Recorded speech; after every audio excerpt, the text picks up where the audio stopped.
Hello students, তোমরা যারা fourth semester দিতে চলেছো নিশ্চয়ই খুব চিন্তিত আছো।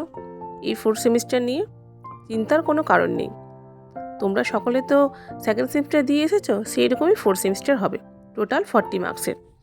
আজকে আমি ফোর্থ সেমিস্টারে ইতিহাস বিষয়ে প্রতিটি অধ্যায়ে কী কী বিষয় আছে এবং সেখান থেকে কত নম্বরে পরীক্ষা হবে সেটা একটু আলোচনা করব। তোমাদের ফোর্থ ইউনিটে ইতিহাসে 4টি ইউনিট আছে।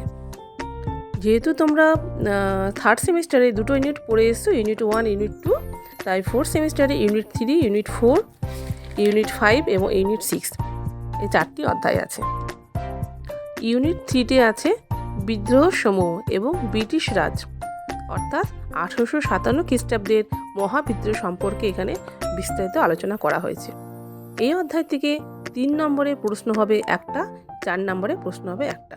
ইউনিট 4, এই অধ্যায়ে আছে জাতীয়তাবাদ ও বিচ্ছিন্নতাবাদ।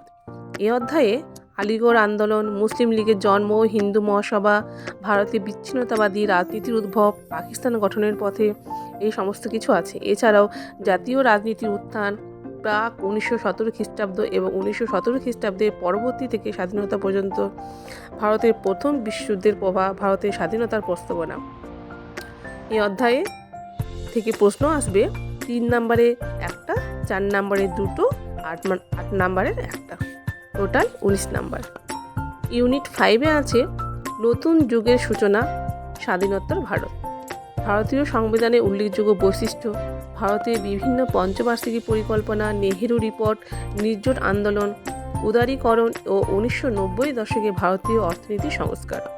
এই অধ্যায় থেকে প্রশ্ন আসবে 3 নম্বরে একটা, 4 নম্বরে একটা, টোটাল 7 নম্বর।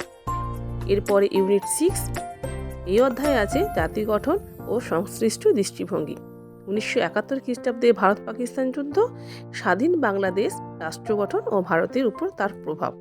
এই অধ্যায় থেকেও 7 নম্বরে প্রশ্ন আসবে, 3 নম্বরে একটা, 4 নম্বরে একটা। অর্থাৎ ইউনিট 3 থেকে 7 নাম্বার করতে হবে, ইউনিট 4 থেকে 19 নম্বরে করতে হবে এবং ইউনিট 5 থেকে 7 নাম্বার, ইউনিট 6 থেকে 7 নাম্বার প্রশ্ন করতে হবে, টোটাল 40।